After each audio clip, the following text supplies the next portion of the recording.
नमस्कार, मैं श्यामगिरी। आप देख रहे हैं टीएफडी इंडिया न्यूज 24। टीएफडी इंडिया न्यूज 24 में आप सभी दर्शकों का स्वागत है। एनडीए गठबंधन में घमासान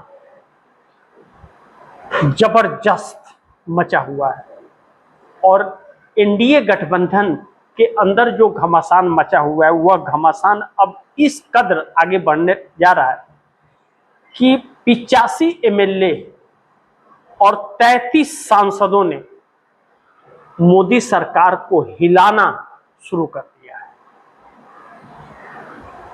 और अगर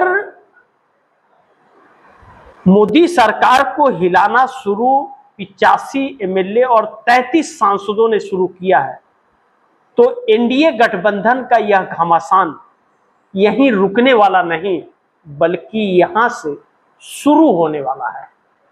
यह आप दर्शक समझ लीजिए। अब जिस तरह से मोदी सरकार के खिलाफ देश में हवा बहने लगी है, दिमागी नक्सल कहना नरेंद्र मोदी को, इस देश के युवा को बहुत भारी पड़ गया है। युवाओं ने पकड़ लिया, जेनजी ने इस देश का मोदी के भाषण का मतलब निकाल लिया है। हालांकि इस देश का गोदी मीडिया अभी भी गोद में सरकार के बैठा हुआ है, इसमें कोई शक नहीं है, लेकिन देश का युवा समझ गया है कि दिमागी नक्सल कौन है। यह सरकार है, इस देश का प्रधानमंत्री है या फिर इस देश का युवा पीढ़ी है। अब युवाओं को जिसे दिमागी नक्सल नरेंद्र मोदी कह रहे हैं, वही दिमागी नक्सलों ने इस दिमाग वाले को प्रधानमंत्री की कुर्सी पर बैठाया जो लाल किले से दिमागी नक्सल बोल रहा है। फर्क यह है कि यह युवा पढ़े लिखे हैं और इस सरकार की बेचैनी और इसकी लाचारी और इसकी लूट को बहुत अच्छी तरह से परख रहे हैं और परख कर और समझ कर और बूझ कर समझ बूझ कर इस सरकार को मुंह तोड़ जवाब दे रहे हैं। नरेंद्र मोदी के 25 साल के कैरियर में जो 12.5 साल मुख्यमंत्री रहे और 12.5 साल प्रधानमंत्री रहे, न तो कभी प्रधान हुए न तो कभी वार्ड मेंबर बने और सीधे मुख्यमंत्री बने और प्रधानमंत्री बने। जिस झूठी शान में यह जी रहे हैं और जिस तरह लोगों को धोखा देकर और उनके ऊपर पुलिसिया कार्रवाई से डरा करके और सत्ता पर काबिज थे, वह डर लोगों का निकल गया। और जब डर निकला है तो कुर्सी हिल रही है। कुर्सी हिल रही है तो अपने अंजाम का परवाह इनको हो रहा है कि इनका क्या उसका अंजाम होगा जिस दिन मोदी कुर्सी से उतरेंगे। क्योंकि 2 करोड़ युवाओं को रोजगार देने की बात करके जो युवाओं को गुमराह किए थे, 12 साल हो गए, वह बच्चे इंतजार करते रहे, उनकी उम्र खत्म हो गई लेकिन रोजगार नहीं मिला। जिस अच्छे दिन की बात किए थे, आज वह बच्चे एक सेट कपड़े के लिए तरस रहे क्योंकि उनके माँ बाप की कमाई सिर्फ खर्चे में ही निकल जा रही है, परिवार को पालने में, तो वह क्या करे। ऐसे में जो बच्चे कर्ज लेकर के पढ़े, बैंक से लोन लेकर के पढ़े और पेपर लीक के शिकार हो रहे और उनके भविष्य दांव पर लग रहे, तो फिर कर्जदार वह बच्चे जब कर्ज देने वाला मांग रहा है तो उनके पास पैसे नहीं है, तो वह अपने माँ बाप को उनके सामने बेइज्जत होते हुए देखते हैं तो उन्हें पीड़ा हो रही है, तो सरकार के खिलाफ हो रहे हैं, आवाज बुलंद कर रहे हैं। वह जिस आय को दुगुनी करने की बात कर रही थी यह सरकार ने, वह आय दुगुनी तो नहीं हुई लेकिन लगे हुए रोजगार लोगों के चले गए।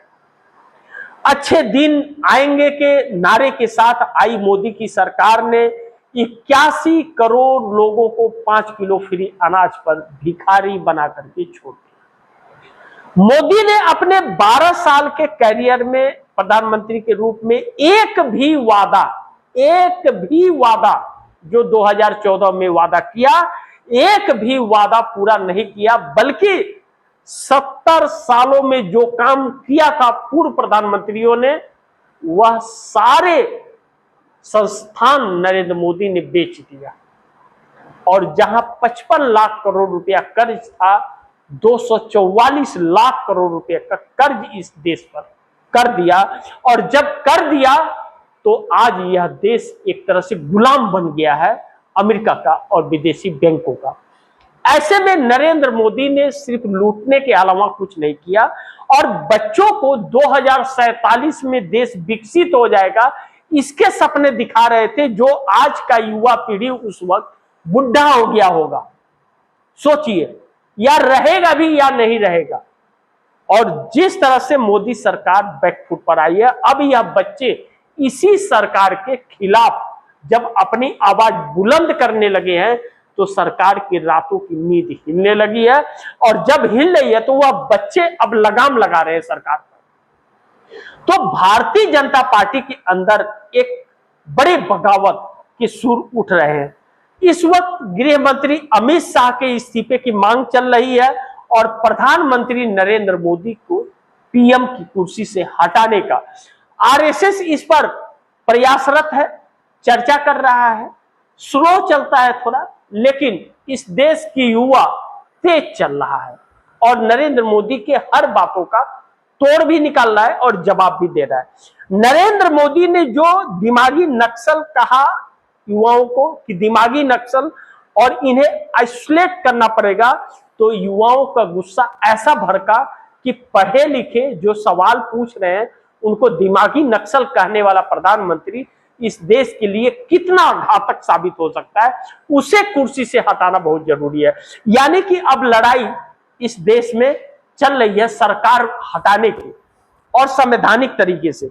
जिस गांधी और नेहरू को नरेंद्र मोदी ने खत्म करने की कोशिश कर रहे थे, जिस बाबा साहब भीमराव अंबेडकर के संविधान को तार तार कर रहे थे, वही संविधान वही गांधी और नेहरू फिर एक बार सड़क पर आ गए हैं। तो इस सरकार के रातों की नींद उड़ गई है। तो प्रधानमंत्री झल्लाहट और बौखलाहट में इन बच्चों को दिमागी नक्सल कहने लगे हैं। ऐसे में राहुल गांधी की चर्चा बहुत जरूरी हो जाती है, क्योंकि राहुल गांधी ने जिस तरह से जो बातें की इस सरकार के लिए वह संकट भरी हो गई। राहुल गांधी ने जब यह कहा था कि जेनजी का सामना करना पड़ेगा, तो मोदी सरकार ने इतनी गंभीरता से नहीं लिया होगा। मोदी सरकार खुश थी कि हम जिस तरह से डरा के रखे हुए अलग अलग कानून बना रहे, कोई धरना प्रदर्शन नहीं कर सकता, कोई आवाज नहीं उठा सकता, पुलिस को पावर दिया, कानून बनाया कि इनको ऐसे केस में डालना, वैसे झूठे केस में डालना, वह सब फेल हो गया। सारे षड्यंत्र फेल हो गए और बच्चे सड़क पर आकर के जेल में डाल दो, मारो, मारना है तो। और अब जवाबदेही से सरकार भाग रही है, बल्कि हिली हुई है सरकार।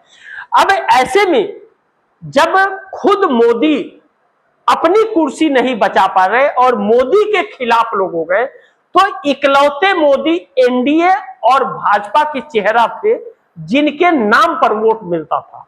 मोदी के चेहरे पर वोट लोग देते थे।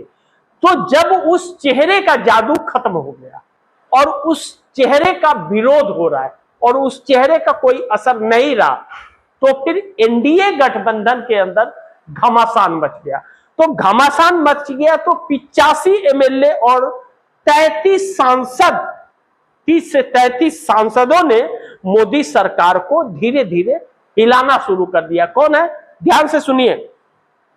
नीतीश कुमार भारतीय जनता पार्टी के कार्यक्रम से दूरी बना लेते हैं। नीतीश कुमार के दोनों डिप्टी सीएम बिहार के अंदर मुख्यमंत्री सम्राट चौधरी के कार्यक्रम से दूरी बना लिए, नहीं साथ गए। जेडीयू के अंदर 85 एमएलए में आवाज उठने लगी कि सम्राट चौधरी को कुर्सी से हटा करके अपना जेडीयू का मुख्यमंत्री बना दिया जाए। और ललन सिंह ने कुछ दिन पहले क्या बयान दिया था? कहा था कि भारतीय जनता पार्टी गलतफहमी में न रहे, यह ध्यान रखे कि नीतीश कुमार के समर्थन से बिहार से दिल्ली तक सरकार चल रही है। जिसने समर्थन वापस लिए कहीं के नहीं होंगे। और आज वह नौबत आकर के खड़ी हो गई। विरोध कर रहे हैं 85 एमएलए और नीतीश कुमार रास्ते तलाश रहे हैं। ऐसे में नीतीश कुमार के 12 सांसदों में 2 सांसद गिरधारी यादव बांका संसदीय क्षेत्र से और जितेंद्र यादव मधुपुरा से, वह पूरी तरह से बागी हो गए कि अब तो जेडीयू का सीएम चाहिए। ऐसे में सम्राट चौधरी सरकार संकट में है और नीतीश कुमार सोचने पर विचार है। नरेंद्र मोदी के साथ नीतीश की बैठक हुई, तभी भी यह बात हुआ। नीतीश ने कहा कि सीएम की कुर्सी आप वापस कीजिए, बहुत हो गया। अब नीतीश कुमार अपने तेवर में दिख रहे हैं, रास्ते भी तलाश रहे, तो 85 एमएलए 12 सांसद। चंद्रबाबू नायडू कांग्रेस के नेताओं से मुलाकातें कर रहे हैं, बड़ी तेजी से मुलाकात कर रहे हैं और बड़ी तेजी से कांग्रेस के नजदीक आ रहे हैं। चंद्रबाबू नायडू अपने बेटे नारा लोकेश को लेकर के आंध्र प्रदेश में फंस गए हैं। आंध्र प्रदेश में जेन जी का आंदोलन, अब चंद्रबाबू नायडू के बेटे नारा लोकेश का इस्तीफे की मांग कर रहे हैं। आंदोलन लगातार बढ़ता जा रहा है और उग्र होता जा रहा है। चंद्रबाबू नायडू के लिए संकट है। चंद्रबाबू नायडू अपने बेटे नारा लोकेश को सीएम बनाना चाहते हैं और जब अगर इस्तीफा हो जाता है तो चंद्रबाबू नायडू के लिए रास्ते कठिन हो जाएंगे सीएम बनाने के। ऐसे में पार्टी के लिए संकट खड़ा हो जाएगा। तो चंद्रबाबू नायडू नरेंद्र मोदी सरकार को एक अल्टीमेटम देते हैं कि आप जल्द से जल्द अमित शाह के इस्तीफे ले लीजिए, वरना आपके इस्तीफे तक बात आ जाएगी, हमें आपके सरकार से इस्तीफा देना पड़ जाएगा। इस तरह की बात सुनने के बाद में नरेंद्र मोदी के होश उड़ने लगते हैं। चंद्रबाबू नायडू विकल्प नहीं तलाश पाते, देखते हैं कि मोदी इतनी आसानी से कुर्सी नहीं छोड़ने वाले हैं और अमित शाह का इस्तीफा नहीं लेने वाले हैं, तो चंद्रबाबू नायडू कांग्रेस की तरफ बढ़ रहे हैं।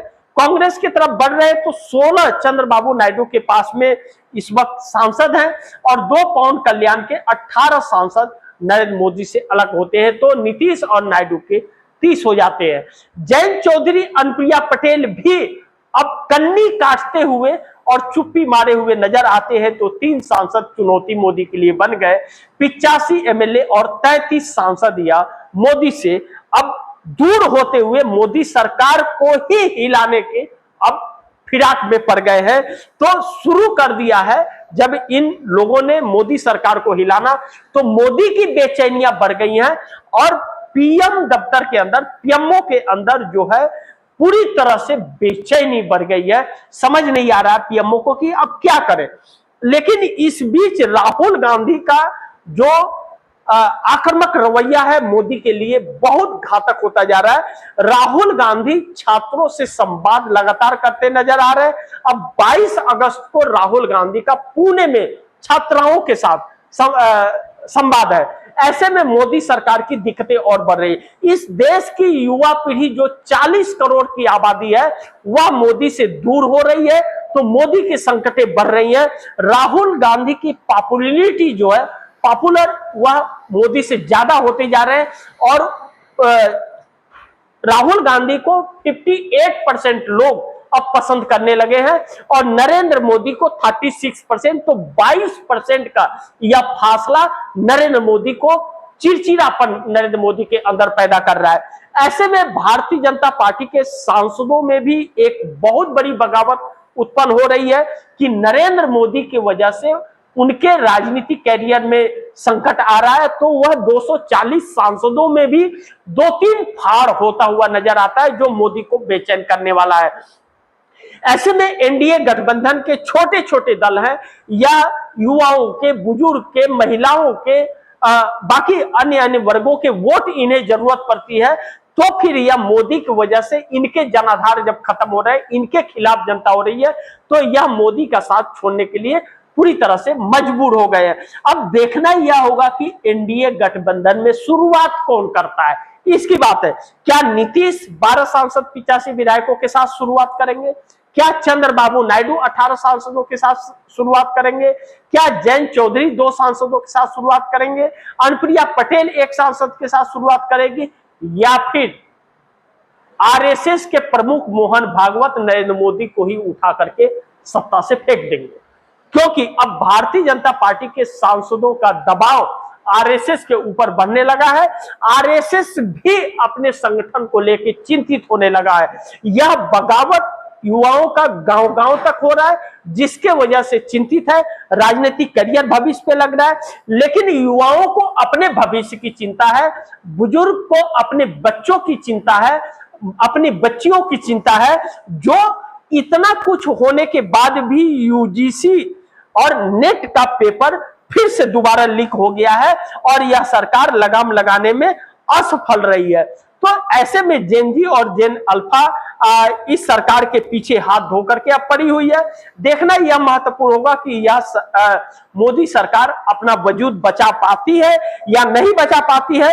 लेकिन अब मोदी को लेकर के जिस तरह कहा जा रहा है कि मोदी का द एंड अब हो चुका है और मोदी बौखलाहट में है, अब उनकी सरकार बचना बहुत मुश्किल है। सरकार गिरेगी भी, उल्टी गिनती शुरू हो चुकी है और अपने ही अब मोदी के साथ छोड़ने लगे हैं। तो मोदी की बेचैनियां अचानक बढ़ने लगी हैं। तो इसे कहते हैं विनाश काले विपरीत बुद्धि। जब विनाश होना होता है तो बुद्धि भ्रष्ट हो जाती है इंसान की। तो मोदी की बुद्धि भी पूरी तरह से भ्रष्ट हो गई है और ऐसी भ्रष्ट हुई है कि आप सोचिए कि मोदी को दिमागी नक्सल कहने की क्या जरूरत थी। मोदी जानते हैं कि इस देश के लोगों को धोखा दिया है मोदी ने, तो मोदी माफी मांग सकते थे, युवाओं की बात लाल किले से कर सकते थे, युवाओं के लिए कुछ सुविधाएं उपलब्ध करा सकते थे, बजट बढ़ा सकते थे। लेकिन इन्होंने क्या किया, 1 लाख सरकारी स्कूलें तकरीबन बंद हो गई हैं। तकरीबन 90 से 1 लाख, 90,000 से लेके 1 लाख सरकारी स्कूलें, रोज 25 स्कूलें बंद हो रही हैं। तो ऐसे में नरेंद्र मोदी जहां शिक्षा को बढ़ावा देना चाहिए वहां शिक्षा को खत्म कर रहे हैं। प्राइवेट संस्थानों में पढ़ा पाना मजदूर के लिए, मध्यम वर्ग के लिए बहुत ही मुश्किल होता जा रहा है, क्योंकि आमदनी कम हो रही है, महंगाई बढ़ रहा है। ऐसे में सरकार के खिलाफ लोगों का आक्रोश दिन पर दिन बढ़ रहा है और जिस गांव-गांव तक अपने वोटर बनाने के लिए भारतीय जनता पार्टी को बरसों लग गए, 1980 से कोशिश करते करते 2014 में सफलता मिली, तो वह भारतीय जनता पार्टी एक झटके में मोदी ने भारतीय जनता पार्टी के वोट बैंक को खत्म कर दिया गांव से। तो गांव से जब आवाज उठने लगी है तो मोदी सरकार पूरी तरह से हिल गई है और मोदी सरकार के सामने कोई रास्ता नहीं है। अब आरएसएस या तो मोदी को हटा दे या तो इस देश की जनता मोदी को उखाड़ करके सत्ता से फेंक देगी। तो फिर विचार और विमर्श आरएसएस के हवाले है। एनडीए गठबंधन के अंदर घमासान मच गया है और एनडीए के 85 एमएलए और 33 सांसद सरकार हिलाना शुरू कर चुके हैं और मोदी को अपने भविष्य को देखना है कि मोदी जब प्रधानमंत्री की कुर्सी से हटेंगे तो मोदी का क्या होगा या कहां जाएंगे या मोदी जेल में सड़ेंगे, यह आने वाला वक्त बताएगा। बाकी आप दर्शकों की क्या राय है, आप दर्शकों के क्या सुझाव हैं, कमेंट बॉक्स में जरूर दीजिएगा। इस खबर को ज्यादा से ज्यादा शेयर कीजिएगा, अपने दोस्तों को भी कहिएगा आगे शेयर करें। और आपने अगर टीएफडी इंडिया न्यूज 24 को सब्सक्राइब नहीं किया है तो सब्सक्राइब कर लीजिए, अपने दोस्तों को भी कहिएगा सब्सक्राइब करें। मिलते हैं अगली खबर के साथ, तब तक के लिए नमस्कार।